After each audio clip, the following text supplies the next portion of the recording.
Hi, this is the OPPO A1 and I'll show you how to link or link Google Assistant from PowerKey on this device.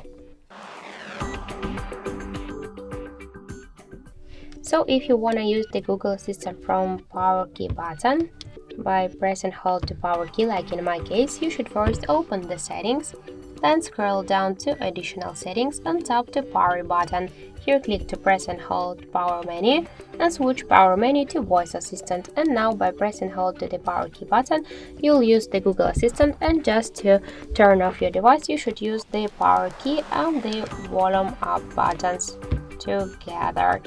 So by this way we'll open the power off menu, and just by press and hold the power key you will use the voice assistant.